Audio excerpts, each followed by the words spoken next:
الحمدللہ وحدہ والصلاۃ والسلام علی من لا نبی بعدہ۔ اللہ پاک نے بعض دنوں میں بڑی برکتیں رکھی ہیں، بڑی خاصیتیں رکھی ہیں، اور ان دنوں کی برکت کی وجہ سے ان میں کیے جانے والے اعمال بھی بابرکت ہوتے ہیں، اللہ کے ہاں بڑے اجر و ثواب کا باعث بنتے ہیں۔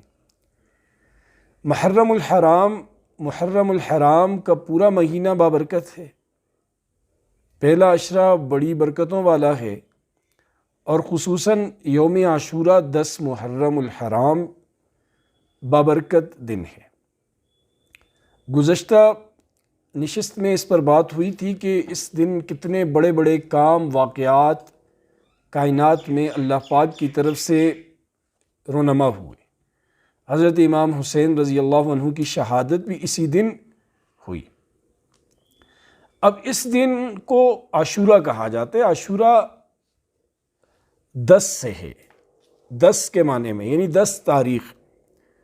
بعض کہتے ہیں کہ اس میں 10 بڑے بڑے واقعات ہوئے، اس لیے اس کو عاشورہ کہا جاتا ہے۔ اب عاشورہ کا دن جب بھی آئے، محرم کا 10 محرم کا، ہمارے لیے اس میں کرنے کے 3 کام ہیں، یعنی ہم اس دن 3 کام کریں۔ پہلے نمبر پر توبہ اور استغفار، اپنے گناہوں کی توبہ کریں، اپنے مغفرت مانگیں اللہ سے۔ اس دن اللہ پاک کی مغفرت اور رحمت بندے کی طرف متوجہ ہوتی ہے، بڑے سے بڑے گناہوں کی مغفرت کر دی جاتی ہے۔ حدیث پاک میں ہے، جس کا مفہوم ہے کہ اس دن محرم کے 10ویں تاریخ کو ایک قوم کی اللہ پاک نے توبہ قبول کی ہے، اور آئندہ بھی اللہ پاک ایک قوم کی توبہ قبول فرمائیں گے۔ مفہوم یہ ہے، مطلب کیا ہے کہ یہ توبہ قبولیت کا دن ہے۔ انسان اپنی گناہوں کو اللہ کے سامنے رکھ کر گڑ گڑائے، روئے، تو اللہ پاک اس کے گناہوں کو معاف فرما دیں گے۔ دوسرے نمبر پر اس دن روزہ رکھنا ہے۔ اسلام میں ابتدا میں صرف عاشورہ کا روزہ، جب رمضان کے روزے فرض نہیں ہوئے تھے، یہ فرض تھا۔ پھر بعد میں جب رمضان شریف کے روزے فرض ہو گئے تو اس کی فرضیت منسوخ ہو گئی، لیکن نبی پاک صلی اللہ تعالیٰ علیہ وآلہ وصحبہ وسلم اس دن روزہ رکھا کرتے تھے۔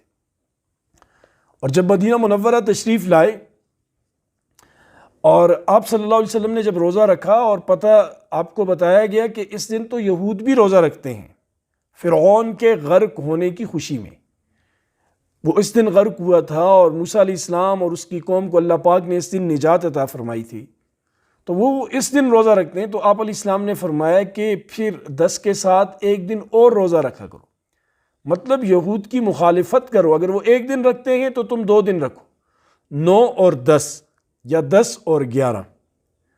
تو اس روزے کا ثواب یہ ہے کہ پچھلے سال کے گناہ معاف ہو جاتے ہیں۔ ویسے محرم کے ایک روزے کی جو فضیلت ہے وہ 30 روزوں کے برابر ہے، لیکن یہ جو 10 محرم کا روزہ ہے، اس سے اللہ پاک پچھلے ایک سال کے گناہ معاف فرماتے ہیں۔ حضرت علامہ انور شاہ کشمیری رحمۃ اللہ علیہ نے محرم کے روزوں کی چند صورتیں ذکر کی ہیں کہ ہم کس ترتیب سے روزہ رکھ سکتے ہیں۔ انہوں نے کہا پہلی صورت سب سے بہتر اور افضل کہ بندہ 9 کو بھی روزہ رکھے، 10 کو بھی رکھے، 11 کو بھی رکھے، یہ سب سے افضل صورت ہے۔ دوسری صورت یہ ہے کہ 9 اور 10 کو رکھے۔ تیسری صورت یہ ہے 10 اور 11 کو رکھے، اور چوتھی صورت صرف یہ ہے کہ انسان صرف 10 کو رکھے، اور فرمایا کہ ایسا مکروہ تنزیہی ہے صرف ایک دن روزہ رکھنا، یعنی گناہ تو نہیں ہے، مکروہ تنزیہی ہے، کراہت سی آ جاتی ہے اس میں، لہٰذا اگر کسی کو ہمت ہے 3 دن رکھے، نہیں تو 2 دن رکھے، اور اہتمام کرے 9 اور 10 کا، اور اللہ پاک سے دعا بھی مانگے۔ اللہ پاک اس دن کی برکت سے دعائیں قبول فرماتے ہیں۔ تیسری چیز جو اس مہینے کی ہے، وہ اپنے اہل و عیال پر رزق کی وسعت اور فراخی کرنا ہے، اپنے دسترخوان کو وسیع کرنا ہے۔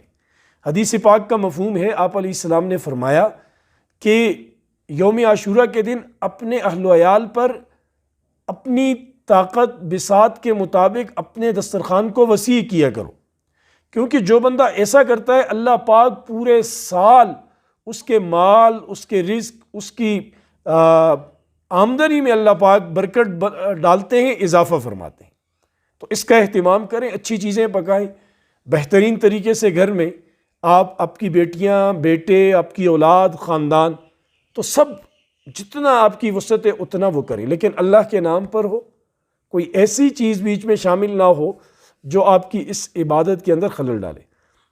حضرت سفیان ثوری رحمۃ اللہ علیہ کا قول ہے، وہ فرماتے ہیں کہ ہم نے اس کا تجربہ کیا، یعنی کہ محرم 10 محرم کو اپنے گھر والوں پر وسعت رزق کا، فراخی رزق کا تجربہ کیا، اور پھر اس کو ہم نے بالکل ایسا ہی پایا جیسے بتلایا گیا ہے۔ اب حضور نے فرما دیا، وہ بات تو پتھر پر لکیر ہے، وہ تو فائنل ہے، وہ تو پکی ٹھکی بات ہے، لہٰذا اگر ہم ایسا کریں گے تو انشاءاللہ پورا سال ہمارے لیے اللہ پاک رزق کے دروازے کھولیں گے۔ جو رزق اللہ پاک نے ہمیں دیا ہے، اللہ پاک اس میں خیر و برکت ڈالیں گے اور ہر اعتبار سے مالا مال کریں گے۔ اللہ پاک مجھے آپ کو عمل کی توفیق نصیب فرمائے۔